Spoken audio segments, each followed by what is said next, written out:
Welcome to the Startup Dentist Podcast. I'm your host, Stephen Trutter. After over 800 plus successful dental startups, I'm here to share everything I know about starting a profitable and purposeful dental practice with you. Welcome back to the Startup Dentist Podcast. Super great to be back here. It's been a little bit of time. I've got a lot to unpack here today. If you are an associate dentist thinking about that leap into practice ownership, and you're thinking about like, okay, what happens when I leave my associate position? What do I do?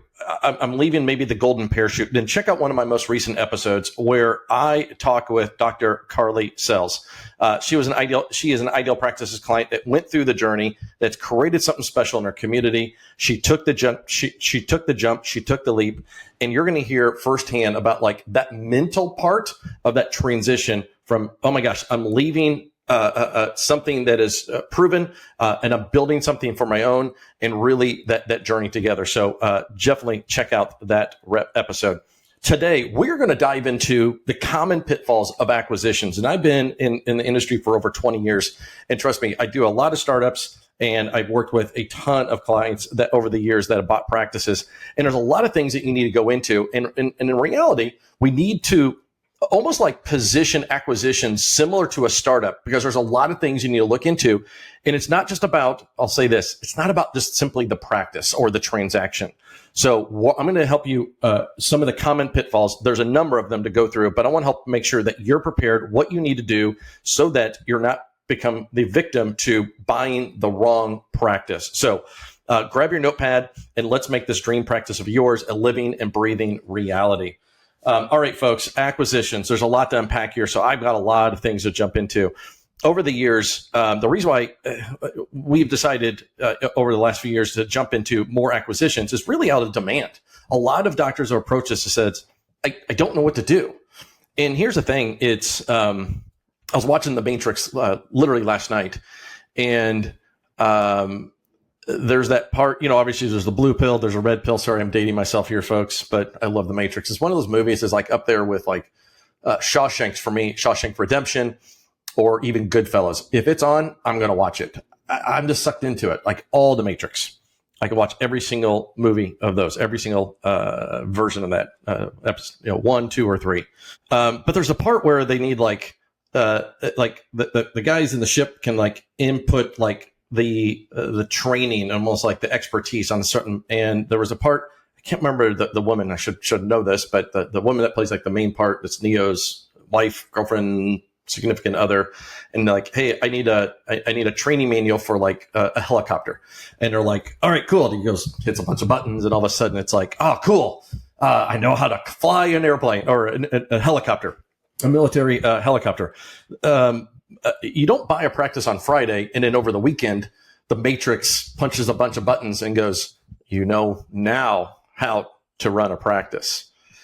Because most of you don't. The vast majority of you have never been exposed in your associate positions on things like numbers, hiring strategies, development of protocols and systems, how to put through insurance claims, and all these things. Like the business side, many of you have probably never been exposed to anything because, well, I work with a lot of dentists on a daily basis, and the common theme is, I don't have any experience in those elements. So I think it's important that you have a team, that you approach an acquisition with not just looking at the transaction itself, but really like, what is the right thing for me? Is this the right practice for my vision? More importantly, that you actually have a transition strategy that's not just about like having the practice ownership on Friday and then turn around Monday and not know what to do. Because that's what's happening. A lot of you are going to like, okay, I bought the practice. I should know by Monday how to run this practice. No. But what I want to do is help protect you from some of the biggest pitfalls that I've seen out there when it comes to practice acquisition, so that you're better prepared, that you buy the right practice, that you're confident in the transaction, and there's actually a strategy for growth. So here we go. One of the common pitfalls I always see with acquisitions is you overpay for the practice. Yep, there we go. The transaction itself. But why this happens is not so much like a $25,000 swinger here or there. It's more importantly that you're relying upon somebody else's data for the valuation and the value of the practice, as opposed to getting something independent. If you're relying on the broker, by the way, the broker is paid by the seller anywhere between 7 and 10% of the sales price to sell that practice at the highest point. They want to push that transaction forward. So don't just take their valuation or their cash flow, get your own. Don't get caught up in the excitement or fear of like, I got to do this thing, or the fear of missing out, especially if you're a first-time practice owner, where it's like, I'm excited to do this without like having the due diligence done from a financial perspective, so that you're not just buying something you're unaware of what's there. Don't just look at the top line revenue. You need to look at the practice profit in a cash flow. So many times on a lot of the Facebook groups, I see doctors post like general information about our practice. And the question is, what do you guys think? And it's like, here's what it produces, how many operatories it are. And it's like, yeah, that's okay. What kind of profit does it have? What are you actually going to take home? Does this actually make sense financially for you to do it? Some practices could be overvalued to a point where you're unaware and you step in day one. It's like, oh, I thought I had cash flow. I just have debt. So make sure that you really understand the profit of the practice. Get an independent valuation. Now, I'm going to use the word valuation in bunny air quotes if you can see me, but if you can't, you hear me doing my bunny air quotes. You don't really need a formal valuation. There are people out there with I don't know if it's a degree, but it's more like a distinction, if you will, called a CVA, which is Certified Valuation Analyst. It's a thing. Most of some of the best accounting firms and accountants out there in the dental industry and people that I've been worked with actually would say to me, you don't need a formal valuation. What you need is a cash flow analysis to say, if the practice purchase price is X, does that make sense from a cash flow perspective in this? Does it land within a range of values is the best way that it's been explained to me. And that's why I look at it. It's like, if the practice purchase price is, $900,000, does $900,000 make sense from a cash flow perspective in this range? Is it worth more like $850, or is there some other discounts and write-offs that can be in there that can actually give you the ability to negotiate the price? $25,000 to $50,000 here and there isn't going to be a big swing. So I wouldn't it's kind of like buying the home and saying, I want a discount on the home because I don't like the color of the mailbox. So don't walk from a practice over $25,000 or even $50,000 in a lot of cases, unless it's like a low value practice. But those good doctor to doctor transactions, that's not going to swing things from a monthly perspective. So how do you need to avoid this? Independent cash flow analysis. Understand what the doctor's earnings were, what the actual doctor is pulling out from a cash flow, and not just collections, but actually profit into your pocket, and maybe even benchmark it against, some other practices if you have information that's out there. So don't overpay for the practice.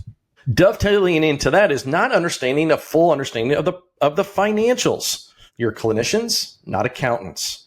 There could be adjusted numbers that could obscure the true costs, that can normalize income, and there could be spouses or significant others, people like that, they're being paid through the practice. There could be a lot of high collection to production ratio. It can mask some write-offs, unreported staff expenses, and big fluctuations year to year. I like to call this the free agency doctor. And maybe I've said this before. I don't see it as much, but I used to see it quite a bit, especially with like professional sports players. Especially I saw a lot more in like baseball for some reason, where a player would get to the end of a contract where they know they're going to become a free agent. So a free agent is like they can hit the open market, and a lot of teams can vie for their services. And you see it like these big contracts being handed out. In a lot of cases, that last year or so before they go into free agency, they just kill it. They hit for high percentage, lots of home runs or whatever it is. Why? Because they want that big contract. So maybe they had a couple of years that they fell off, but all of a sudden it's like, But the question is that a true indication of that player's ability in that 1 year, or the previous 5 that weren't as great, a better indication? That's a tough thing to do. And I'm glad I'm not a general manager of a baseball team or a professional sports team to say, wow, I'm going to spend hundreds of millions of dollars in some cases on this player. I hope they're the person they are now, not what they were maybe a couple of years ago. The same thing can happen with practices as well. Sellers in the last year or two can all of a sudden go, I'm going to ramp up marketing. I'm going to ramp up all these things. I'm going to lower expenses. Well, wait a minute. Are those normalized elements, or is it a free agency? Is it the last couple of years where they go, I know I'm selling, I know I'm retiring, I know I'm going to transition out of this practice. So all of a sudden they inflate the numbers. They're not inflating them illegally. They're doing it by boosting up the value of that practice in that last couple of years, because now they're doing things that they should have done for the previous 4 or 5 or 10 years before that. So there needs to be a discount. Now, I'm not an accountant to be able to say, what is that discount? But you have to look at not just the previous year. You need to look at like a couple of years before. So it's always important that you get obviously tax returns and profit and loss statements.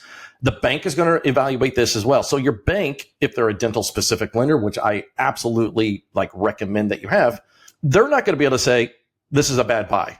But when they do an acquisition cash flow analysis to evaluate the loan itself, they are going to look at what is the cash flow. And if they say no, maybe the wrong bank, but maybe it's the wrong practice. Because when they're evaluating an acquisition, they're looking at you as the buyer, but also the practice itself. They're going to meld all this together in this big cash flow analysis to determine, does this transaction make sense with this buyer and this particular subject practice? So if a doctor, and this is where it's valuable, that this is where having people on your team and somebody on the seller's team to gather this information is because you need to look at you need to look at the profit and loss. You need to look at the expenses of overall. If the doctor's unwilling to provide the detailed financials of the practice, that's a huge red flag that you probably need to run away from. And when that happens, it's usually when a doctor's trying to sell the practice themselves, unfortunately. And they don't want to give you the information because they feel like, well, you don't need this. You're buying the practice and the bank is just looking at you. No. Part of the transaction in the evaluation of the bank and the loan is based upon you and based upon the practice. Profit and loss statements, the bank will require typically 2 or 3 years previous tax returns, as well as a most recent profit and loss statement. Need to look at all these different elements. Also, I would pull patient records. I would get a production by provider report if there's multiple providers in the practice, if there's an associate or two in the practice, to really understand the financials. You're not going to walk out of there and go, I'm a financial analyst for practices, but you're going to have a better understanding, especially if somebody's on your team, to give you that information so that you can make the best decision from a financial perspective. One of the big things I see is demographics. Now, I'm talking about internal demographics and external demographics. Internal demographics are looking at new patient numbers, looking at the active patient records. Is this a fee for service? Is it an insurance mix? Those are the internal demographics of the practice. It's important to really understand if there's declining new patient flow, if there's an aging patient base, or reliance upon maybe a single large insurance plan for something along those lines. So you want to look out for all those things. So this is a common thing that I see a lot as well, which is I see a lot of instances where this happens. I have 3,000 patients. Are they active? An active patient is a patient that's been seen in the last 18 to 24 months. So pull some charts, really understand active patients, and really understand who is the patient base of this practice. Does it align for you? One of our husband and wife teams that's actually opening their first startup is they're current practice owners.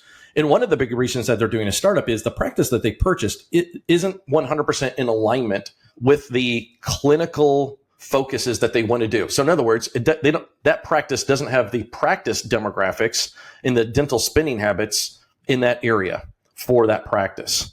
So they're actually doing a startup. Now, they don't dislike their first practice, but it doesn't align long term. So this is an important part, is don't just look at it and say, it looks financially great.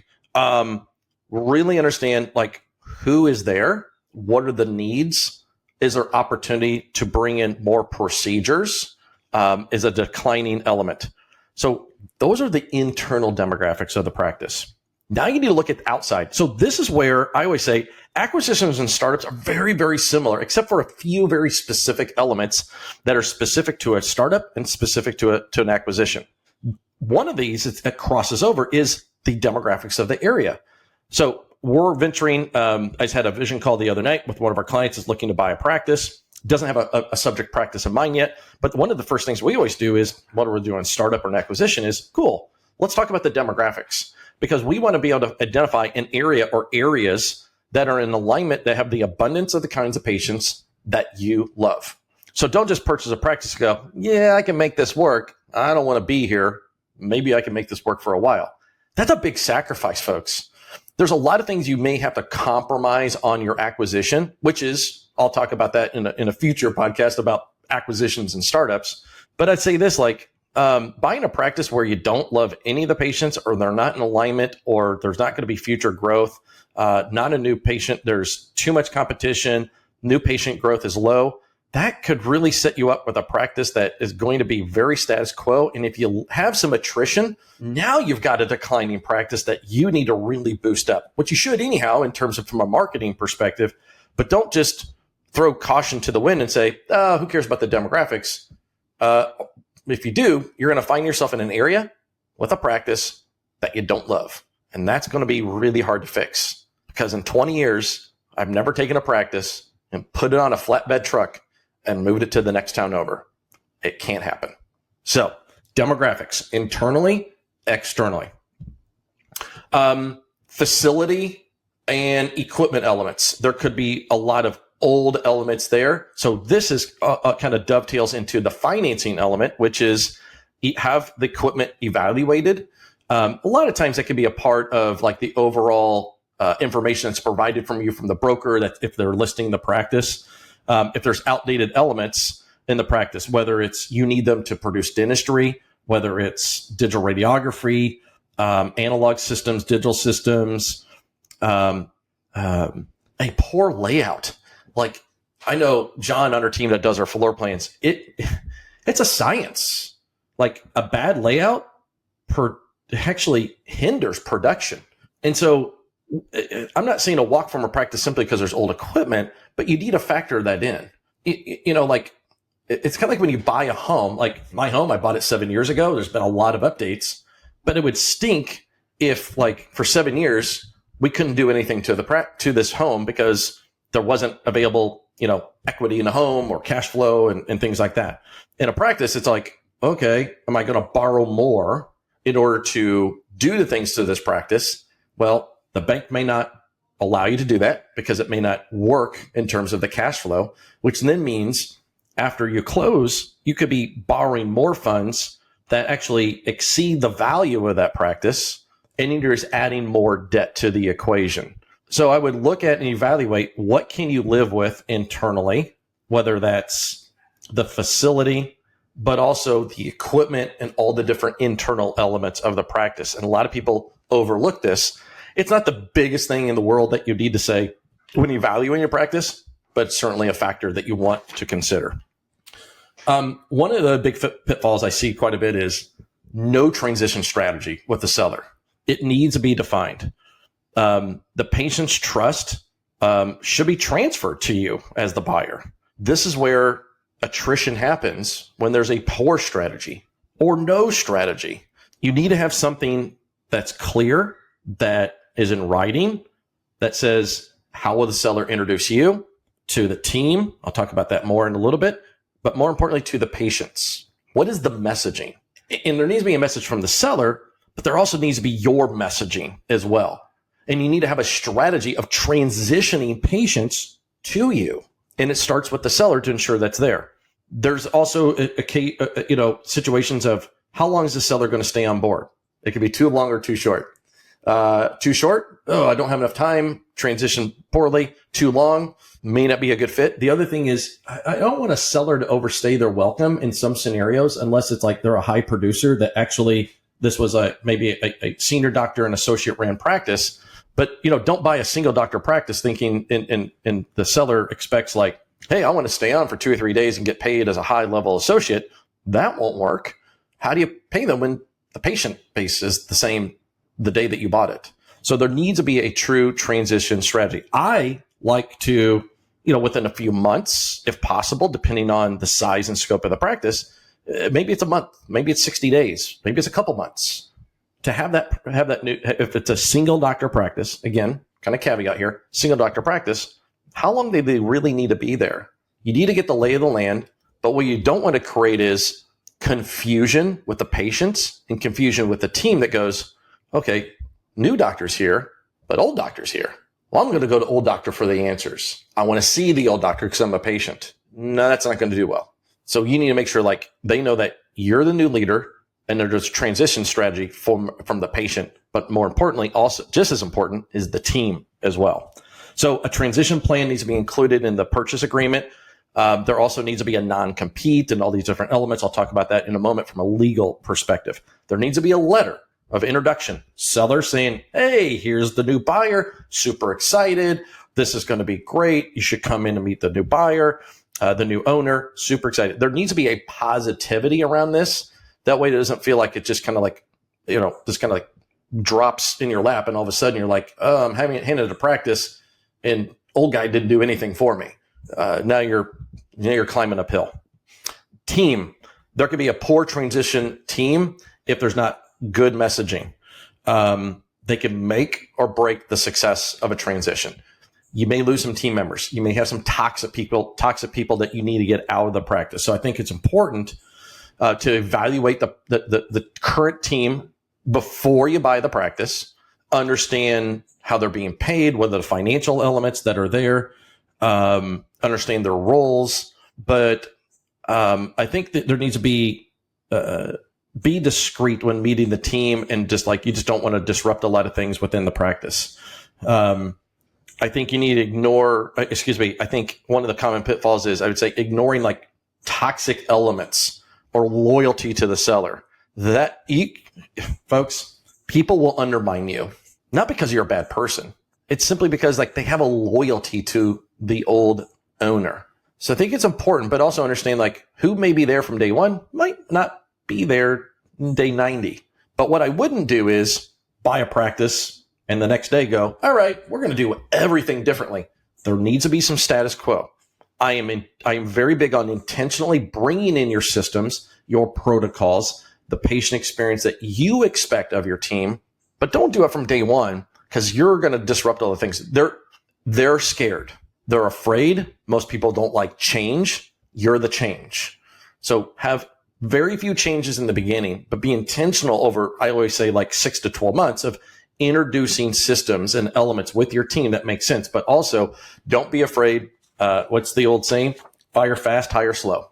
There might be somebody in there that's just super toxic that's trying to undermine you as the new owner. Make sure that that's there. Understand the employment agreements that are there. Understand who they are.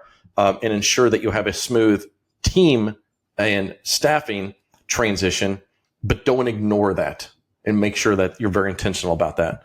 Make sure you have legal due diligence. A lot of times there's not a lot of legal due diligence. Are there elements behind the scenes you're not aware of? Have a non-compete with the seller. If the seller's balking, and I've seen this before, if the seller is balking at a non-compete, there's something fishy there. I've had it a couple of times in a previous life in the banking world, and one of them was a seller that wanted to fight the radius, which was pretty standard. A lot of times it's like 5 years or 10 miles. The thing is, most sellers, if they're retiring, like you could put 5 years and 20 miles, and most of them probably won't balk at it. But it's got to be within reason. But he was balking at like 3 years or 10 miles or something along those lines. I was like, wow, why? Couldn't get an answer. Finally, it was his son owned a practice like 7.8 miles away from the practice he was selling. Now, the buyer had at this point, I was in banking, so I wasn't, really consulting, but it was like, okay, the bank said, if they're okay, we can live with that. The buyer was okay with it, but there was a lot more stipulations that were there because then there couldn't be actively marketing for patients and things like that. So there was a lot more red tape and a lot more restrictions on that. But make sure that you have an ironclad non-compete. So you just don't want this person to like sell a great practice that's profitable to say, heck, you know what? I did this once. I can do this again. I'm going to do it down the road and get another payday off of you or somebody else's associate back. So have a dental specific attorney review everything, make sure there's no liens or anything that's out there, or any legal judgments against the practice. And also that they are there to prepare the documents, the PSA, the purchase and sales agreement, the lease, if there's a lease that needs to be transferred, which is very, very important in employment contracts. The lease, surprisingly, could be a make or break deal for some transactions. If that lease can't get transferred to you, or it's a sticking point because the seller and it sometimes has a really bad lease that doesn't get them off the lease and they're balking at that deal could go south in a hurry. So you need to make sure you have an attorney that's not just looking at the practice from a legal perspective, that prepares all the proper documentation, that can explain it to you and you understand what you're actually purchasing. There's nothing worse than signing something, taking something over and going, I didn't realize what that meant. A dental specific attorney will be there to guide you through that. What you pay today, what you invest today into a dental specific attorney could save you tens, hundreds, maybe millions of dollars later.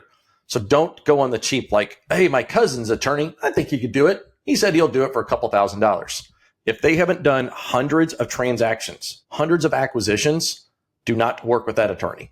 They need to have this base of knowledge. They need this experience to protect you from the biggest financial decision that you'll probably make in your entire career or life. Get that right. Not having a plan for ownership transition is a big thing. Kind of back to my analogy of the Matrix. Don't take I'm buying a practice. I have cash flow. I'll figure it out. Once I close, I'll figure out all these things. That is chaos. You need to have a plan. This is one of the biggest pitfalls. There's no plan for integrating your systems. There's no plan for marketing or rebranding the practice. This doesn't start after you buy the practice. This is preparing.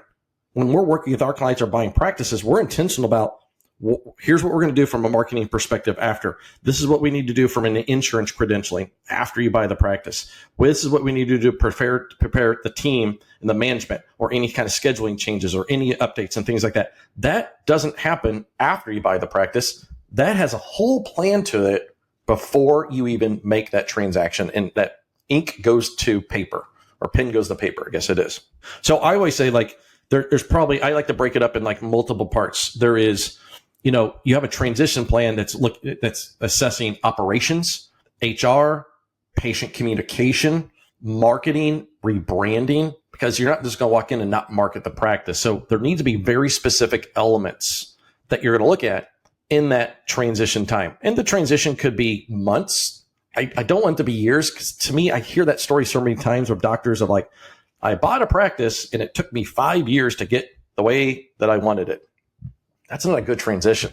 That's I'll figure it out over time.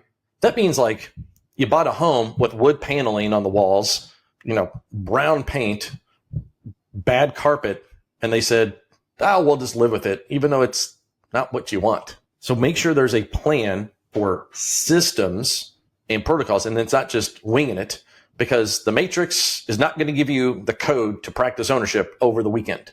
It needs to have a plan.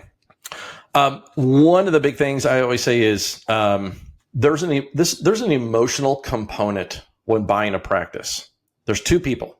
Well, you as the buyer, you as the seller. In DSO transactions, and I'm not involved, but in DSOs, there's no emotion. It's a financial transaction. There's private equity firms and all these different elements that are going into it. Everything's just a financial transaction. So you're going to be emotional as a buyer. You're emotional because it's a big, big, big decision. You're becoming a business owner. You're becoming a practice owner. So don't let emotion cloud judgment. I'm giving you a lot of movie things here today. The other movie I think that was on last night, I think I watched briefly. So I have a few movies. Maybe I need to add to that list. Goodfellas, Shawshank, The Matrix, Ocean's 11. I love those movies, especially Ocean's 11. There's the beginning scene when George Clooney gets out of prison and he goes hook up with his buddy Brad Pitt. His name's Rusty in the movie. And at this time, Brad Pitt is teaching the celebrities. There's Celebrities how to play poker. And George Clooney comes in, kind of sneaks in, and he didn't know he was out and all this stuff.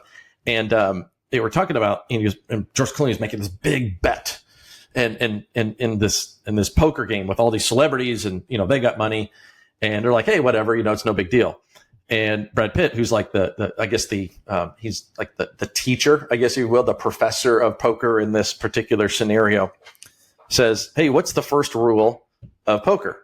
And one person says, blah, blah, blah. And he's like, no, that's not it. And one guy goes, leave emotion at the door. And he goes, exactly.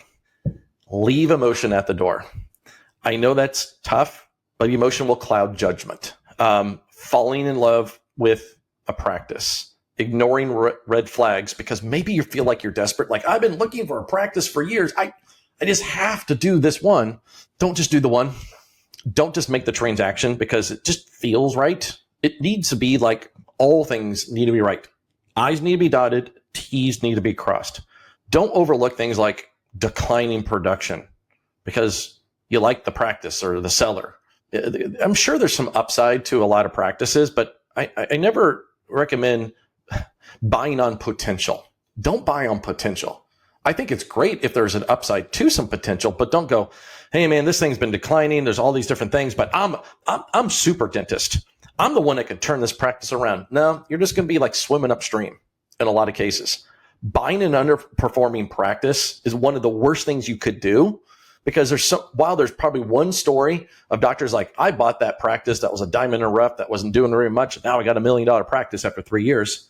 That is the anomaly. That is not commonplace. Most practices that are underperforming are always going to underperform. And the challenge with an underperforming practice is this. This is common. This is like common pitfall like 11 at this point. But don't buy an underperforming practice because the cash flow doesn't throw off enough cash flow. Actually, a dentist, I even commented on this earlier today. It was buying a practice that was producing, I think he said, or collecting $200,000 a year. And he's like, yeah, I got to continue to work as an associate in order to make this thing work. But there's one team member that's there and he or she is really, really great. What is great about a practice that's a 4-op practice that's collecting $200,000? Why do you want to buy that? You can start up next door and those patients can come to you. Now, the advantage is like it's a facility, but that's a startup, folks. Treat it like a startup. The challenge is when you go to a dental specific lender and a lender that understands the space and you say, hey, I want to buy this practice. It's a $300,000 practice.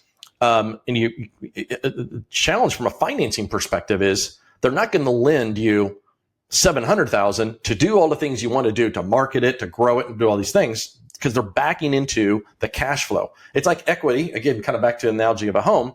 A bank doesn't lend over the value of a home. Banks aren't going to lend over the value of a dental practice. So you're not going to have the cash flow to do all the things that you need to do. So that's why it's important to not be emotionally charged with a practice for a couple reasons. Don't buy the underperforming practice because you're desperate to make the decision, but don't let emotion drive it. The other side of this is there's going to be emotion on the other side. The seller, in a lot of cases, if it's a doctor-to-doctor transaction, for most of you it will be, here's what's going to happen. They're going to get emotional as well. If they don't, I would never want to work with a dentist who's trying to sell a practice on their own because they have nobody that's in their ear that's taking the emotion out on their side to say, this is a transaction. We understand you put your blood, sweat, and tears into this, but this is the reality of what your practice is worth and valued and what it should sell for. Because they're going to factor in like all kinds of things into the emotion of the transaction.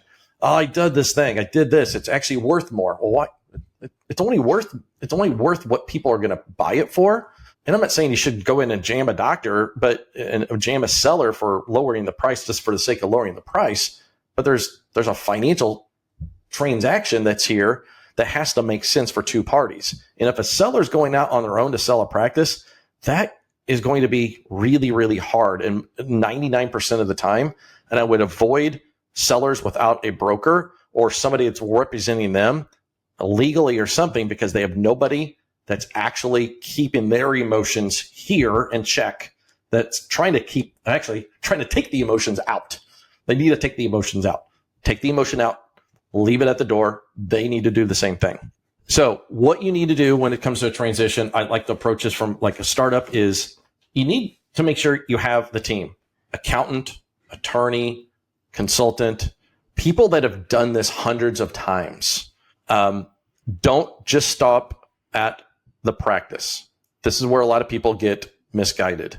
I've talked about the 3P methodology many times: practice, profits, and purpose. The practice in a startup or an acquisition is the transaction, getting open, taking over ownership. Profits, the next tier, imagine this like kind of 3 steps. The profits is about systems. You need to be intentional about having systems and a transition strategy for your acquisition. Then the last part is you need to be able to build your DNA to have a bigger purpose. This is how you connect within your community. Who are you going to be as the new owner? It's important that you focus on long range, reverse engineering. What is the purpose? So that then you, as the new owner, are connecting within the community to attract patients and maybe even future team members into your practice. Cool. If you want to learn more, I would say this: go to idealpractices.com and schedule a clarity call with one of our team members. This is not a sales call. This is, let's hear about your vision. I want to hear more. So many doctors come to us and talk about, like, I'm not quite sure the path I want to go, whether it's acquiring a practice or starting a practice. Let's talk about those pros and cons. Let's talk about what those different elements are. And let's see if we can develop a plan for you. All right, folks, that is a wrap on the common pitfalls of an acquisition. Don't forget to check any show notes for any and all links and resources that we talked about today. I've kind of dabbled it out there. Next time, we are going to dive into the advantages and disadvantages of a startup and an acquisition. And I want you to be able to formulate, like, what is the right path? Here's the thing, Vote. There isn't one better path. There's a better path for you. And we're going to talk about those so that you can make the best decision for your future. I'll see you there. As we wrap up this episode, take a moment to picture yourself a year from now. Are you still in your associateship, or are you rocking it at your own dental practice, creating beautiful smiles and making a real difference? If that's the dream, it's time to chase it. Before we split, make sure to hit subscribe, drop a review, and give us your rating. It helps us keep bringing you the good stuff that you're into. Until we meet again, keep taking that next step towards your future practice. Here's to investing in your dreams and making them a reality.